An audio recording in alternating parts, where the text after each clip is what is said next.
Hey guys, TommyBryson here, and yesterday I got a call on my third channel called the Ask TommyBryson channel, where I take calls one-on-one and talk to you, okay? It's kind of like Dave Ramsey, but better, because basically I get 30 minutes to actually sit down and talk to you over the phone. That's the whole concept there.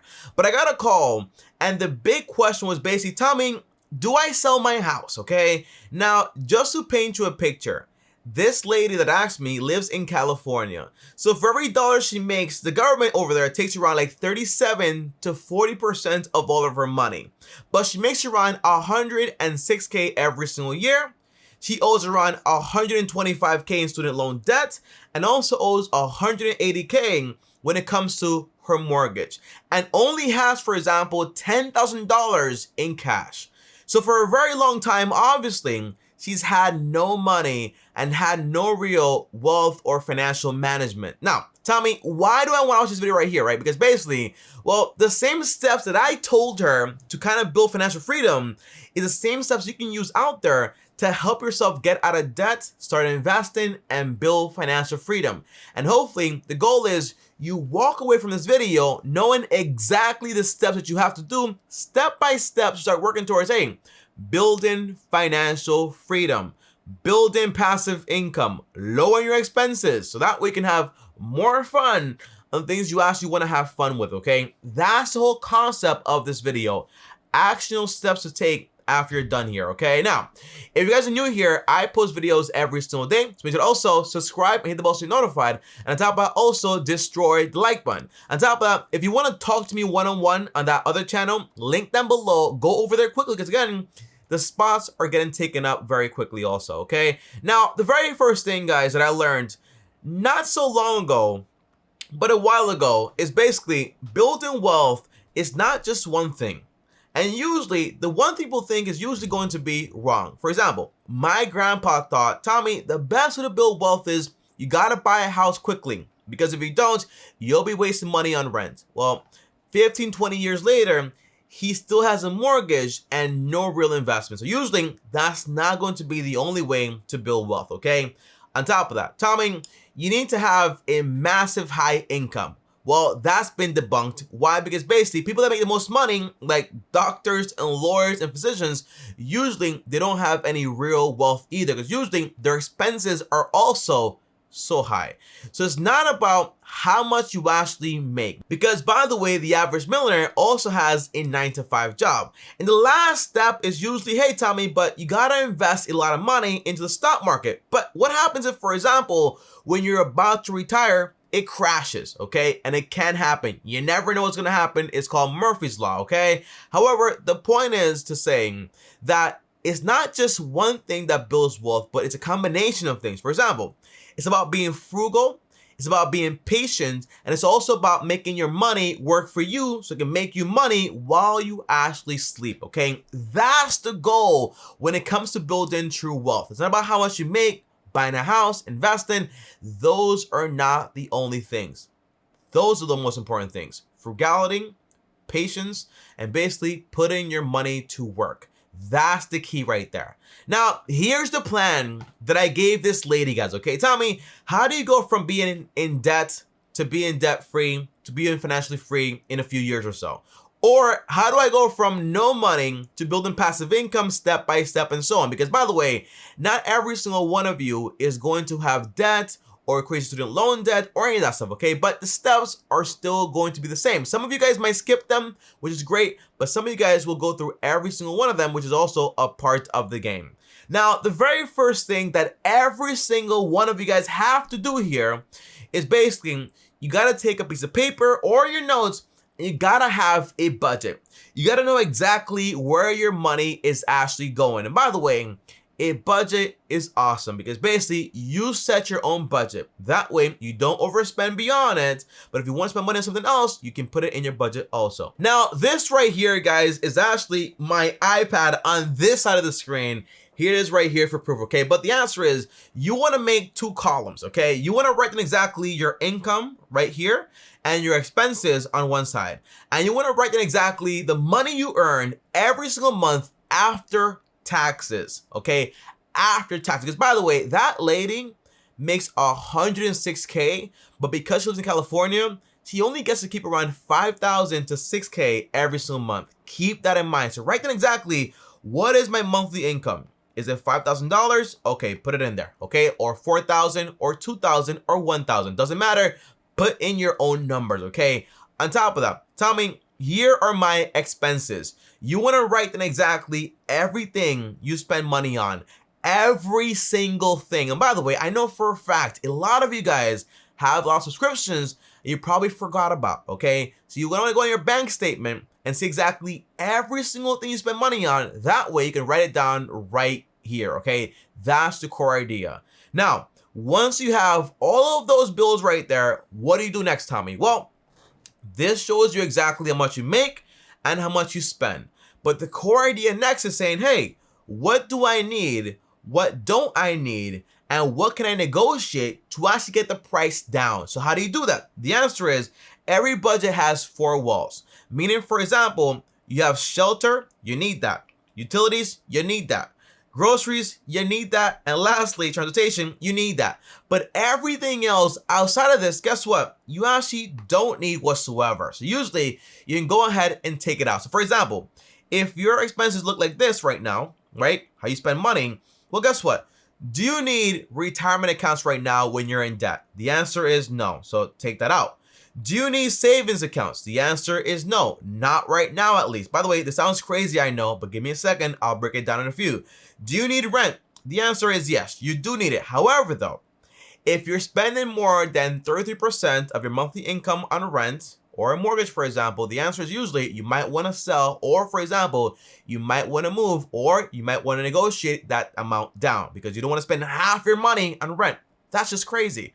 On top of that, renter's insurance. Do you need that? The answer is yes. And I also have that. I use Lemonade. And by the way, Lemonade is, by the way, an insurance company. I use them. They're great. Not affiliated anyway. And by the way, if you want to cancel subscriptions, you can use, for example, also Truebill. Not affiliated, but also a great app to go ahead and cancel your bills that you actually don't need anymore and even negotiate over there. Now, you need this also. Great. Put that in there. Tuition bill. Do you need that? The answer is yes. Phone bill. Do you need that? Yes. But by the way, also, if you have a phone bill that's over $30, the answer is look into Mint Mobile. It's only $30 and it gives you unlimited everything. If you have a phone you're paying for right now, you sell it, you cut the difference, and you buy a used phone, okay? That's the idea. You don't need a fancy iPhone. This iPhone right here cost me $250 cash. That is it. I'm not spending that much money. It's an iPhone XS, okay? Now, on top of that, transportation. Metro Pass. Do you need that? The answer is yes. Or for example, your car. However, your car is broken down into 4 things. You have, for example, car payment. You don't need that. Usually sell the car, buy a used car, a hoopty. You have insurance. Obviously, you need that. You have maintenance. Obviously, you need that. And honestly, also gas, right? Obviously, you need that or else it doesn't run. But those are the 4 main things right there. Remember, maintenance is very important. Set some money aside for maintenance when the car breaks down to get checked up every 6 months or so. But Metro, very important. Gym membership, do you need this? The answer is no. You don't need this whatsoever. Grocery, do you need this? The answer is yes. But do you need to spend, for example, $300? The answer is no. So try to lower this bill right here. Personal, the answer is no. When you're broke, there is no personal money, okay?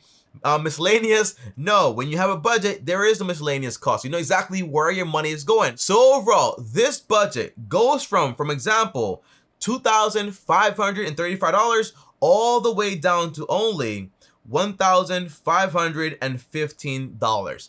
A lot less money, meaning you get to save a bunch of money. Now tell me, what do I do once I have a budget and I know exactly where my money is actually going?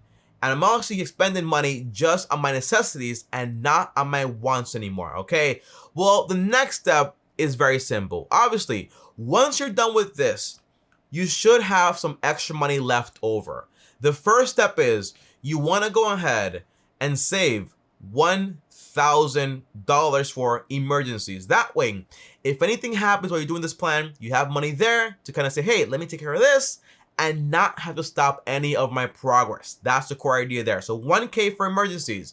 But the main goal is you want to get rid of all your debt except the mortgage. Meaning, for example, you want to use the avalanche method. Meaning, for example, you want to pay the debt that costs the most money.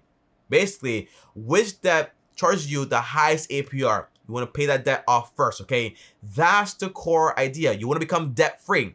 When you're debt-free, you're able to have, for example, a bunch of extra cash to go ahead and invest or pay off your home or have more fun or do whatever you actually want to do. So for example, remember the lady I told you about, guys? Well, this lady has 125K in student loan debt. Now, here is the quick math here. If I owe someone $125,000, okay? And by the way, she told me, Tommy, after I do my budget, I take everything off, I only have $8,000 left, okay? $1,000 from is 6K a month income to 5K a month income, okay? That means, for example, if you paid 1K every single month towards this, divided by $1,000 equals 125 payments, divided by 12 equals 10 years of trying to pay off this debt, okay? That's why sometimes you gotta decide, hey, do I wanna keep something or do I wanna sell something? For example, she has a house. Do I wanna sell the house, cut my losses, and basically say, hey, I'm gonna pay off my loans fast? Or do I wanna sell that car, buy a hoopty? That way, I'm not paying for it over and over again. That's the core idea. However, though, for her, guys, the interesting thing is basically this lady can be debt-free by the end of this year. How? Because basically, it's complicated, but not really. The house she lives in right now has a 180K mortgage left on it, okay? She has this amount of balance on it. However, it's worth $500,000. Meaning, for example, if she sold it, she can basically get rid of all of her student loan debt. However, it's not that simple. Here's why. Because although it's worth $500K, well, she owes on it $180,000. Meaning, for example, she only has left $320,000. However, it's not her house. It's more like it's on a trust with 3 bills in total. So basically, when she sells it, she needs to split it into 3. Divided by 3, she gets to keep around $106K. With this money, she can go ahead and say, hey, I'm going to rent for a while, $1,200, $1,500 a month. Okay, fine. But then I'm gonna use this money right here to pay off all of my debt. So by next year, you are 100% debt free. Now, again, if you don't have the situation right here, the answer is, well, if you have anything to sell, the car or whatever it is, consider selling it. That way can be debt free a lot faster. Now, once you're debt free, what is the next step here? Okay, step 2 is going to be you want to build a fully blown emergency account and maybe invest just a little. If you want to invest, don't invest more than 5% of your income, because basically the priority here is to save up for emergencies. So if anything does happen, lose your job, you're disabled, anything crazy, the answer is you're going to be fine. Meaning, for example, hey, how do you find that exactly how much you need emergencies? Well, the answer is very simple. Go back to your entire budget here, okay? What do? You know for a fact, hey, my expenses are $1,915. If I want to save, for example, 3 months worth, well, what's $1,915 multiplied by 3? The answer is $5,745. If I want to do 6 months worth of emergencies, the answer is times 2. I'm going to need somewhere around $11,490. And that's how you find out exactly how much money you actually need. Now, for most of you guys out there, it'll take you an average of around 12 months to actually save up all this money. However, for this lady, it'll take her around like 3 months to 6 months. That's the core idea. So that's actually pretty awesome. However, Tommy, okay, so far, I'm debt-free, which is the first step using the Avalanche method. I have a full-blown emergency account and also some investments, nothing crazy. So what's the next step to actually building wealth and financial freedom here? Because I don't have any wealth yet, right? Well, the answer is, well, now you start to actually invest to build wealth. Meaning, you go from investing like 5% to 10 to 20% into your retirement accounts. Meaning, for example, your Roth IRA, your 401k, your Roth 401k, whatever you actually want to do, okay? That's the core idea, between 10 to 20%.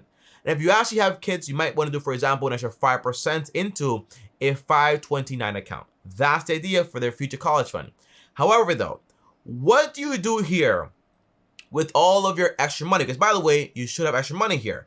The answer is you use that to go ahead and save up for a down payment on a home that's going to cost you only 33% of your monthly income using the 33% rule. Meaning, for example, this home, including the mortgage, the taxes, insurance, maintenance, HOA fee, PMI cannot basically go over 33% of your monthly income.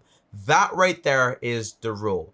Now, once you buy that home, gotta buy it also on a 15-year mortgage. That way, you're done paying it off a lot faster, and you're restricted to a cheaper house, which means basically you can pay it off faster. Now, that might mean, for example, some of you guys out there, you might say, Tommy, well, I live in an expensive area. It might mean saving up for a while. It might mean moving out from that area. It might mean trading renting for a commute, which is fine also. Go from a 10-minute commute, 30-minute commute, but basically you can actually buy a home and actually own it faster. Now, the idea is that if you get this mortgage the correct way, 33% rule, you should have enough money to put around 10 to 15% extra towards that mortgage of your income every single month. Meaning, for example, in 8 to 10 years, you will be 100% debt-free as far as this mortgage also. So instead of taking 30 years to pay off a house, you only take 8 to 10 years. But while you're doing that also, you're also investing 15% to 20%, okay? Now, by the way, when I did the math for that lady, guys, okay, it meant, for example, in a full 10 years, guys, she was going to have, for example, a paid off home, and on top of that also a full-blown emergency account, but on top of that also around $250,000 actually invested at her current rate. And to me, that sounded amazing. But once you're done paying off this house, next step is basically you can go out there, you can have more fun, enjoy your money, give it away, or, for example, do whatever you actually want to do. But you keep investing that 10 to 20% no matter what. Or you can actually go ahead and invest more money if you're crazy like I am. But the big thing is basically, guys, that right there is the entire plan when it comes to building financial freedom, okay? It starts with a budget. It starts with getting out of debt when it comes to using the avalanche method.